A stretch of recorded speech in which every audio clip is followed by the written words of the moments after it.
നമസ്കാരം. ഇറാനുമായുള്ള യുദ്ധം അവസാനിപ്പിക്കുന്നതിനായി കഴിഞ്ഞ ദിവസം ഇസ്ലാമാബാദിൽ നടത്തിയ ചർച്ച പൊളിഞ്ഞതോടെ അമേരിക്ക ഇനി സൈനിക നടപടികൾ കൂടുതൽ ശക്തമാക്കും എന്നുറപ്പായി. ഹോർമോസ് കടലിടുക്ക് ഉപരോധിക്കാൻ തന്നെയാണ് അമേരിക്കയുടെ തീരുമാനമെന്ന് കഴിഞ്ഞ ദിവസം ട്രംപ് പ്രഖ്യാപിക്കുകയും അതിനുള്ള ഏർപ്പാടുകൾ ചെയ്യുകയും ചെയ്തിട്ടുണ്ട്. അതിനിടെ ഉണ്ടാകുന്ന മറ്റൊരു വളരെ പ്രധാനപ്പെട്ട കാര്യം അമേരിക്കയെ നേരിടാൻ ഇറാൻ ഒരുങ്ങിക്കഴിഞ്ഞു എന്നുള്ളതാണ്. അമേരിക്കയുടെ വലിയ 2 പടക്കപ്പലുകളും മറ്റ് അനേക യുദ്ധക്കപ്പലുകളുമാണ് ഈ ദൗത്യത്തിൽ ഇപ്പോൾ പങ്കെടുക്കാനിരിക്കുന്നത്. അതിനിടെ ഇപ്പോൾ അമേരിക്കയ്ക്ക് ഭീഷണിയായി മാറിയിരിക്കുന്നത് ഇറാൻ്റെ സ്പീഡ് ബോട്ടുകളാണ്. 5000-ഓളം സ്പീഡ് ബോട്ടുകളാണ് ഇറാൻ്റെ കൈവശമുള്ളത് എന്നാണ് പറയപ്പെടുന്നത്. ആയുധങ്ങളുമായി വളരെ വേഗത്തിൽ പാഞ്ഞെത്തി സ്ഫോടനം നടത്തി അപ്രത്യക്ഷമാകുന്നതാണ് ഇവയുടെ രീതി. ഇറാൻ്റെ യുദ്ധക്കപ്പലുകൾ മിക്കതും ഇതിനോടകം തന്നെ അമേരിക്ക മുക്കിക്കഴിഞ്ഞു എന്നാണ് പറയപ്പെടുന്നത്. എങ്കിലും ഇറാനെ സംബന്ധിച്ചിടത്തോളം തങ്ങളുടെ കൈവശമുള്ള സ്പീഡ് ബോട്ടുകൾ ഉപയോഗിച്ച് പരമാവധി അമേരിക്കൻ നാവികസേനയ്ക്ക് പ്രശ്നമുണ്ടാക്കുക എന്നുള്ളതാണ് ഇറാൻ ഇപ്പോൾ സ്വീകരിച്ചിരിക്കുന്ന നിലപാട്. ഇതിൻ്റെ ഭാഗമായിട്ടാണ് ഇറാൻ ആ മേഖലയിൽ മൊത്തം തന്നെ മൈനുകൾ വിന്യസിച്ചിരിക്കുന്നതെന്നും പറയപ്പെടുന്നുണ്ട്. ഏതാണ്ട് 6000-ഓളം മൈനുകളാണ് ഹോർമുസ് കടലിടുക്കിന് ചുറ്റും ഇറാൻ വിന്യസിച്ചിട്ടുള്ളത്. മറ്റൊരു പ്രധാനപ്പെട്ട കാര്യം, ഈ മൈനുകൾ എവിടെയൊക്കെയാണ് സ്ഥാപിച്ചിട്ടുള്ളത് എന്നുള്ള കാര്യം ഇപ്പോൾ ഇറാന് പോലും നിശ്ചയമില്ല എന്നാണ് പറയപ്പെടുന്നത്.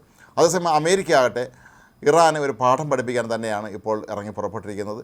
ഒത്തുതീർപ്പ് ചർച്ചകളിലൊക്കെ തന്നെ ഇറാൻ്റെ പിടിവാശിയാണ് ഈ ചർച്ച പരാജയപ്പെടാൻ കാരണമെന്ന് അമേരിക്ക ആരോപിക്കുമ്പോൾ ഇറാൻ പറയുന്നത് ഇസ്രായേൽ പ്രധാനമന്ത്രി ബെഞ്ചമിൻ നെതന്യാഹുവിൻ്റെ ചർച്ചയ്ക്കിടയിലുള്ള ഒരു ഫോൺ വിളിയാണ് ചർച്ചകളെല്ലാം തന്നെ ഇല്ലാതാക്കിയത് എന്നാണ്. അപ്പോൾ ഏതായാലും പശ്ചിമേഷ്യയിൽ വീണ്ടും ഒരു വലിയ യുദ്ധഭീഷണി തന്നെയാണ് ഇത് കാരണം ഇപ്പോൾ ഉണ്ടായിരിക്കുന്നത്.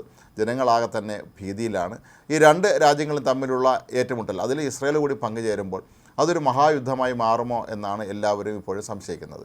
ഇറാനെ സംബന്ധിച്ചിടത്തോളം അവരുടെ കൈവശമുള്ള ആയുധ ശേഖരത്തെക്കുറിച്ച് അമേരിക്കയ്ക്കോ ഇസ്രായേലിനോ കൃത്യമായ ധാരണ ഇല്ലായിരുന്നുവെന്ന് മനസ്സിലാകുന്ന രീതിയിലാണ് നേരത്തെ ഉണ്ടായ മിസൈൽ ആക്രമണങ്ങളെല്ലാം തന്നെ സൂചിപ്പിക്കുന്നത്. അമേരിക്കയുടെ 2 യുദ്ധവിമാനങ്ങൾ വെടിവെച്ചിട്ടത് ഉൾപ്പെടെയുള്ള കാര്യങ്ങൾ ഇസ്രായേലിനെയും അമേരിക്കയും ഞെട്ടിപ്പിച്ചിരുന്നു. ഈ ഒരു സാഹചര്യത്തിലാണ് ഹോർമുസ് കടലിടുക്കിലൂടെ ഇറാനിലേക്കോ ഇറാനിൽ നിന്നുള്ള കപ്പലുകൾക്ക് പ്രവേശനം അനുവദിക്കില്ല എന്നുള്ള നിലപാടിലേക്ക് ഇപ്പോൾ അമേരിക്ക എത്തിയിരിക്കുന്നത്. എന്നാൽ ഇത് തങ്ങളുടെ അവകാശത്തിന്മേലുള്ള കൈകടത്തലാണ് എന്നാണ് ഇറാൻ ആരോപിക്കുന്നത്. ഇറാൻ എന്ന രാജ്യത്തിൻ്റെ പരമാധികാരത്തിലേക്കുള്ള നുഴഞ്ഞുകയറ്റമായിട്ടാണ് അവർ ഇതിനെ കണക്കാക്കുന്നത്. അമേരിക്കയ്ക്ക് അങ്ങനെ ലോകത്ത് എല്ലായിടത്തും കയറി ഇടപെടാൻ കഴിയുകയില്ല എന്നുള്ള നിലപാടിലേക്ക് ഇറാനും എത്തിയിരിക്കുന്നു. തങ്ങളുടെ കൈവശമുള്ള പരമാവധി ആയുധങ്ങൾ ഉപയോഗിച്ച് അമേരിക്കയെ നേരിടുക എന്നുള്ളത് തന്നെയാണ് ഇപ്പോൾ ഇറാൻ സ്വീകരിച്ചിരിക്കുന്ന ഒരു സൈനിക നീക്കം. അപ്പോൾ ഇതനുസരിച്ച് അപ്രതീക്ഷിതമായി ഒരുപക്ഷെ ചാവേർ ആക്രമണങ്ങളോ മറ്റോ ഉണ്ടാകുമോ എന്നുള്ള ഭയം അമേരിക്കയ്ക്കുണ്ട്. അമേരിക്കയുടെ വലിയ പടക്കപ്പലുകൾക്ക് നേരെ, വിമാനവാഹിനി കപ്പലുകൾക്ക് നേരെ വരെ തങ്ങൾ ആക്രമണം നടത്തുമെന്നും പലവട്ടം ഇറാൻ ഭീഷണിപ്പെടുത്തിയിട്ടുണ്ടായിരുന്നു.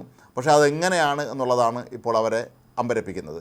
മാത്രവുമല്ല, ഈ മേഖലയിലാകെ വിന്യസിച്ചിട്ടുള്ള മൈനുകൾ ഉപയോഗിച്ചുകൊണ്ട് അമേരിക്കൻ നാവികസേനയെ അവർ ആക്രമിക്കാൻ സാധ്യതയുണ്ടെന്നുള്ള റിപ്പോർട്ടുകൾ പുറത്തു വന്നിട്ടുണ്ട്. കൂടാതെ അമേരിക്ക ഇപ്പോൾ ഈ മൈനുകൾ നീക്കം ചെയ്യുന്ന നടപടി ആരംഭിച്ചിട്ടുണ്ട്.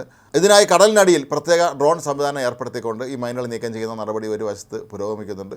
മറ്റൊന്ന് ഹെലികോപ്റ്ററുകൾ ഉപയോഗിച്ചുകൊണ്ടുള്ള ലേസർ രശ്മികളിലൂടെ കടലിനടിയിൽ സ്ഥാപിച്ചിട്ടുള്ള മൈനുകൾ കണ്ടെത്തുക എന്നുള്ളതാണ്. പക്ഷേ ഇതൊക്കെ തന്നെ അത്ര എളുപ്പമുള്ള ഒരു കാര്യമല്ല. കാരണം ഇറാനെ സംബന്ധിച്ചിടത്തോളം അവർക്ക് ചൈനയുടെയും റഷ്യയുടെയൊക്കെ തന്നെ സഹായം ലഭിക്കുന്നുണ്ട് എന്ന് തന്നെയാണ് അമേരിക്ക ഇപ്പോഴും വിശ്വസിക്കുന്നത്.